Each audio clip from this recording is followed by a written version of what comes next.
अपने उद्देश्यों की तरफ बढ़ रहा है और हमारे मौजूद यहाँ पे सभी गौरक्षा के मैदान में डटे हुए सिपाहियों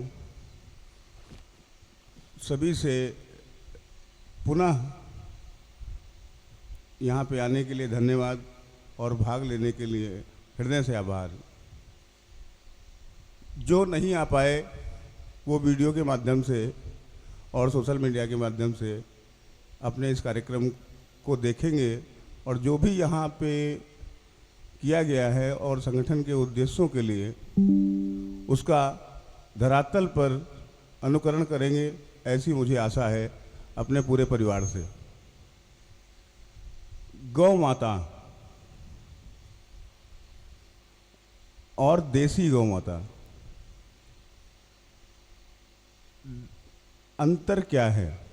देसी और विदेशी। जिस तरह 200 साल अंग्रेज़ों ने राज किया, मुग़लों ने 700 साल राज किया बाहर से आके, और वह युद्ध आज भी, कल्चर आज भी सबका अलग अलग है। उसी तरह अलग अलग जलवायु में रहने के कारण अलग अलग क्षेत्र की गायों की अंतर अलग अलग जगह पे है, क्योंकि पृथ्वी हजारों वर्षों से है और हजारों वर्षों से जितने बड़े पेड़ हुआ करते थे 1000 वर्ष पहले, उतना ही बड़ा पेड़ आज भी है। जितने बड़े पशुओं के साइज हुआ करते थे वो पशु आज भी उसी साइज के हैं, उसी उम्र, अपने पूरी उम्र जीते हैं। केवल मनुष्य ही ऐसा है जिसकी ईश्वर ने आयु 100 वर्ष की दी, लेकिन जब तक हमारा सनातन, हमारे ऋषि मुनि और भारत के लोगों ने यह साबित करके दिखाया कि 100 साल के ऊपर भी जिया जा सकता है, और वो 100 साल कैसे आए? वो आए गाय के से जुड़ के।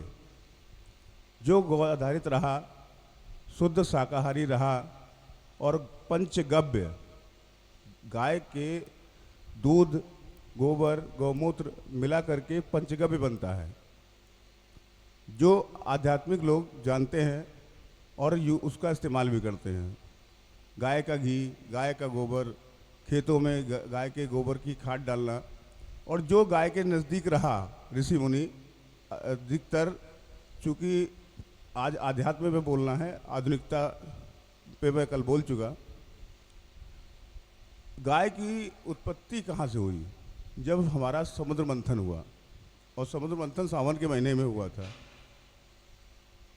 तो उसमें विष निकला था पहले, और विष को पिया था हमारे भोलेनाथ ने, और उस विष को खत्म करने के लिए उसी समुद्र मंथन से निकली थी गाय, और गाय के दूध से शंकर जी के विष का असर खत्म किया गया।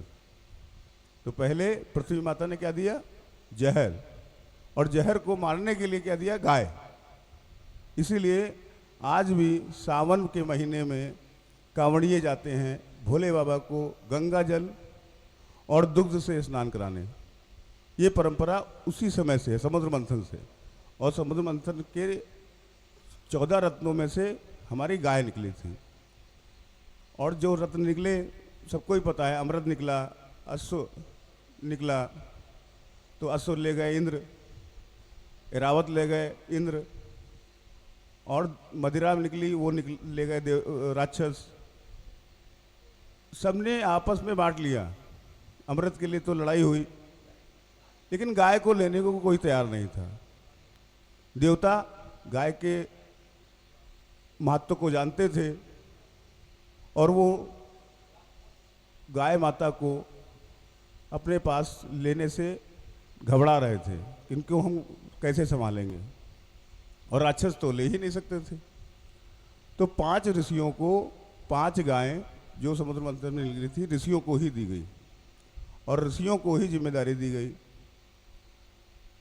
ऋषियों ने अपने आश्रम में उन 5 गायों को रखा, और उन्हीं से फिर गाय का परिवार आगे बढ़ा।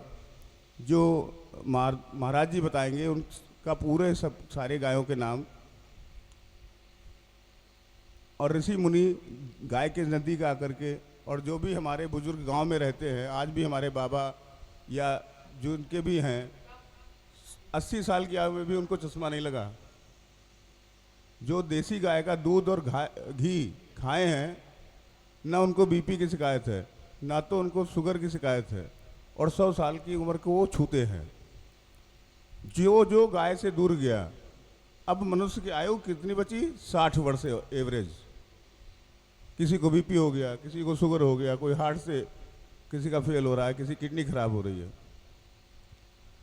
आज भी रास्ता है, आप गाय की शरण में आ जाओ, 100 साल की आयु आपकी भी हो जाएगी। और गाय के आध्यात्म के फायदे जो आप लोग छोटे छोटे करके आजमा लेना और देख लेना कि इस जीवन में परिवर्तन कितना आता है। पहले रोटी गाय को क्यों कहा गया? उसका लाभ लेना है तो आप एक रोटी निकालिए सुबह, जहाँ पे गाय दिख जाए उस रोटी के 4 टुकड़े कर लीजिए। पहला टुकड़ा जब खिलाइए तो बोल दीजिए कि हमारे इष्ट मित्र रिश्तेदार नातेदारों का कल्याण हो। आपके आसपास सबको दुआएं मिल जाएंगी। एक टुकड़ा अपने परिवार के नाम, एक टुकड़ा समाज का कल्याण हो, तीसरा, और चौथा टुकड़ा जब खिलाइए तो अपनी मनोकामना जो आपके मन में हो वो बोल दीजिए। आप 1 महीना करके देखिए, आपकी जो भी मनोकामना होगी पूरी होगी।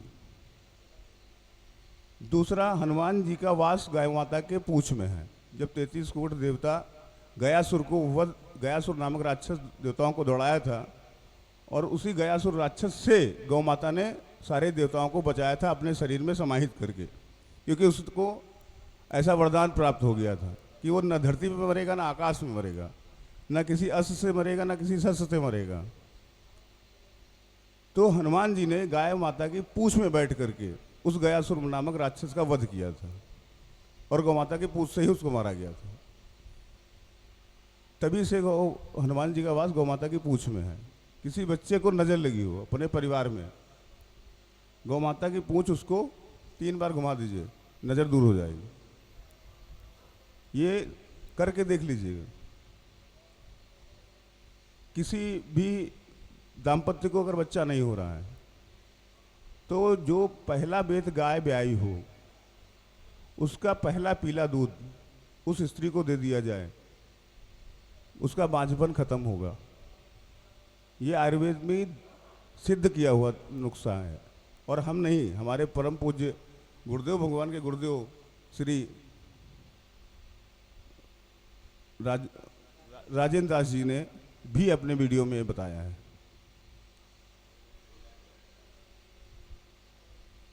और गौ माता से जो भी मनोकामना पूर्ण, किसी का मुकदमा नहीं फाइनल हो रहा, पेशी पे पेशी लग रही है, आपको घर से निकलना है, गौ माता के 7 चक्कर लगाने हैं, और उनके कान में कह के घर की तरफ मत आओ, सीधे कचहरी चले जाओ। आपकी जमानत नहीं हो रही, जमानत हो जाएगी। आपका मुकदमा खत्म नहीं हो रहा, खत्म हो जाएगा। जो भी चीज़ें होंगी सॉल्ट आउट हो जाएंगी। किसी के घर में बहन है, बेटी है, विवाह के लिए परेशान है, चक्कर लगा रहा, विवाह नहीं तय हो रहा, सेम प्रक्रिया है। 7 चक्कर लगाइए, गौ माता के कान में कह दीजिए, और जिसका जहाँ रिश्ता करने जाना हो सीधे वहीं चले जाइए, अपने घर की तरफ मत देखिए, रिश्ता तय हो जाएगा। ये सब गौ माता की महिमा है, कृपा है। आपको बस करना है, उनके कान में अपनी फरियाद कह के जानी है। अब जैसे आप लोगों ने देखा होगा, अधिकतर मंदिर में शंकर जी के लोग नंदी जी के कान में कहते हैं, तो हमारी साक्षात जो जीवित गौ माता हमारे साथ दरवाजे बंधी है, हम उससे क्यों नहीं कह के जा सकते? कह के देखिए, काम होते हैं। तीसरा, बहुत कम लोगों को पता होगा, गूगल में भी सर्च कर लीजिएगा, पीपल के पेड़ के बाद अगर कोई ऑक्सीजन देता है तो गाय देती है। गाय जब सांस लेती है तो बदले में कार्बन डाइऑक्साइड नहीं छोड़ती, वो ऑक्सीजन छोड़ती है। तभी कोरोना काल आया, सबने देखा होगा कितनी मारामारी थी, लेकिन जिनके दरवाजे पे गाय बंधी थी उनके दरवाजे पे कोरोना फटका भी नहीं। उसका दो कारण, एक तो गाय के गोबर में मीथेन के अणु 3 करोड़ पाए जाते हैं, वो खुद ही रोगों का नाशक होता है। और पुराने जो हमारे कच्चे मकान हुआ करते थे गांव में, उनको गोबर से ही पहले लीपा जाता था। दूसरा, आज भी जब पितृपक्ष आता है, भले ही हम कितने बड़े शहर में कितनी बड़ी महंगी कोठी में रह रहे हों, लेकिन पितृपक्ष में हम गाय का गोबर ला करके भले एक लकीर खींचे, लेकिन आज भी वो परंपरा कायम है, जिसको पितृपक्ष में हर घर में किया जाता है। और गोपाष्टमी वाले दिन सभी जानते हैं, दिवाली के दूसरे दिन से गौ नवरात्र शुरू होते हैं। वो गोपाष्टमी के 9 दिन के नवरात्र माने जाते हैं। जो आप लोग गौसेवक हो तो आपको ये पालन करना चाहिए। जिस तरह दुर्गा के नवरात्र होते हैं, उसी तरह गौ नवरात्र होते हैं। वो दिवाली के दूसरे दिन से शुरू होता है, द्विज से, और गोपाष्टमी तक उसका पर्व मनाया जाता है। वो इसलिए मनाया जाता है कि 6 वर्ष की आयु में कान्हा जी पहली बार उसी दिन गैया चराने निकले थे, इसलिए गोपाष्टमी का पर्व महत्वपूर्ण है। और पूरे गोकुल को सजाया गया था। पूरे गोकुल के ग्वाले दिवाली के दूसरे दिन दिवाली मनाई गई। उस दिन तो भगवान राम अयोध्या लौटे थे,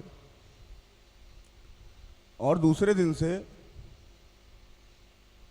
कृष्ण जी को गाय चराने जाना था, उससे उत्सव की तैयारी हुई। पूरा गोकुल सजाया गया, सारी गैयें सजाई गई, थापी लगाई गई।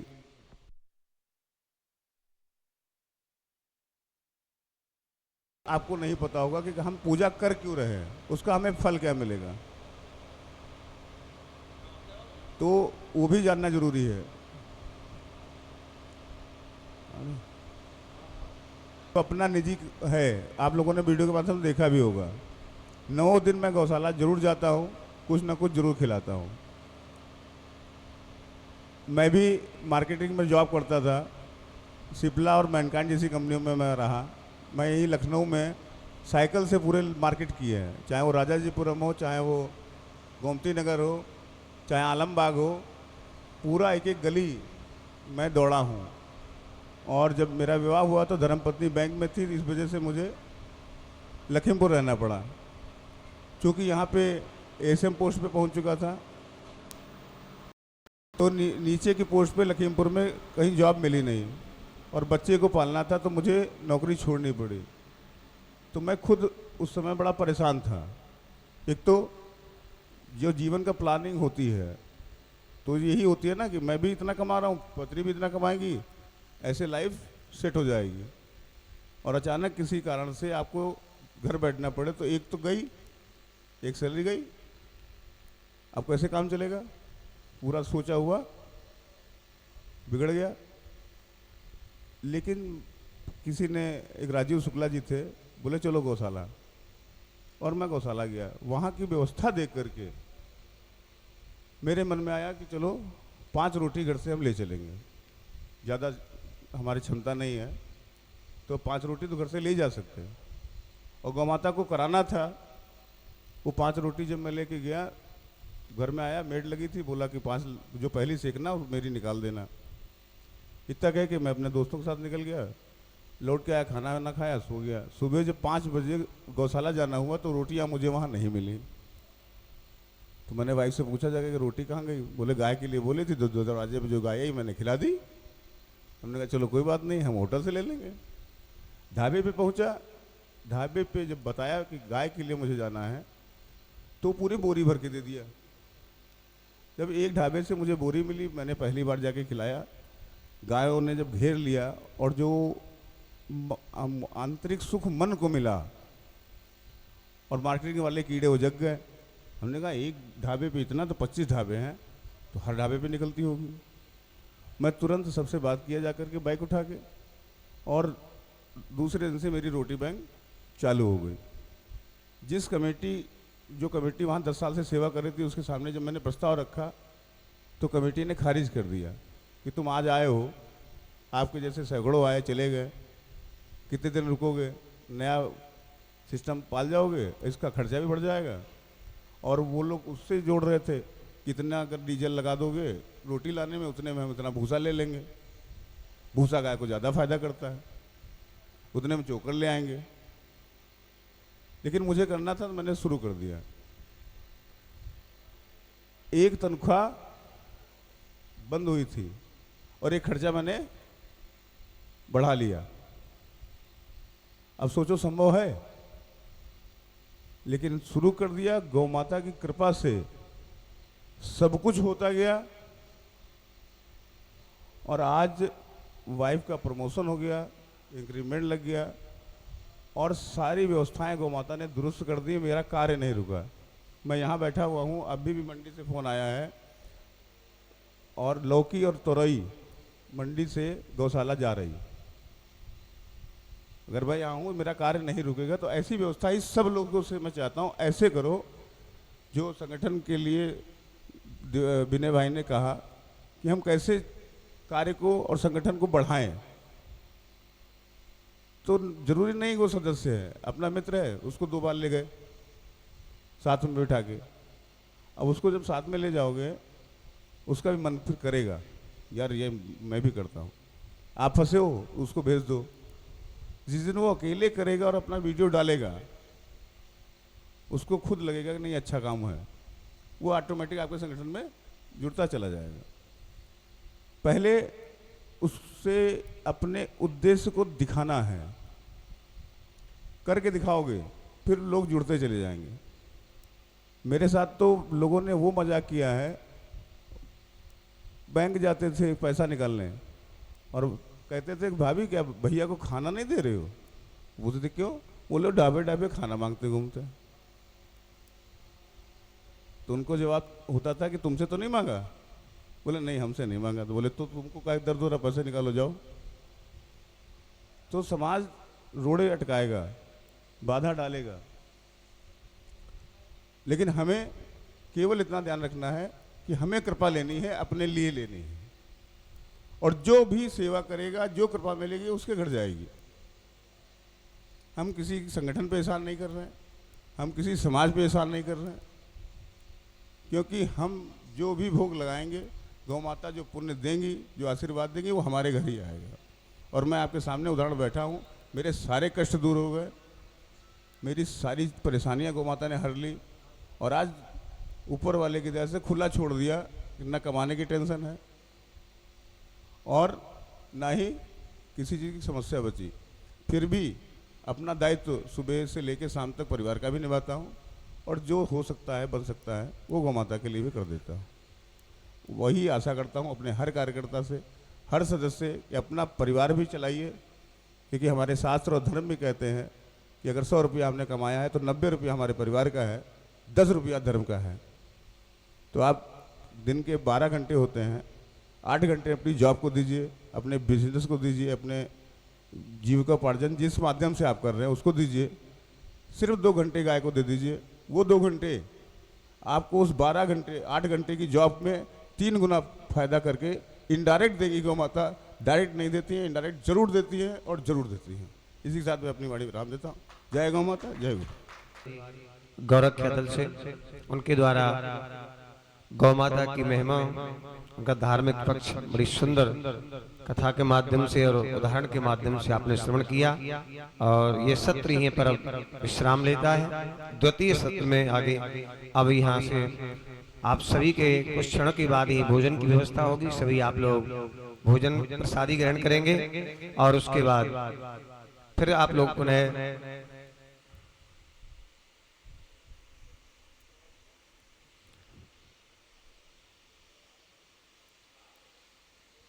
एक बजे 1:15 से 1:15 से आप लोग माननीय सम्माननीय श्री प्रदेश अध्यक्ष जी का संगठन कार्य विस्तार हेतु उनका उद्घोषण होगा, उसको आप लोग श्रवण करेंगे। तब तक लिए विश्राम।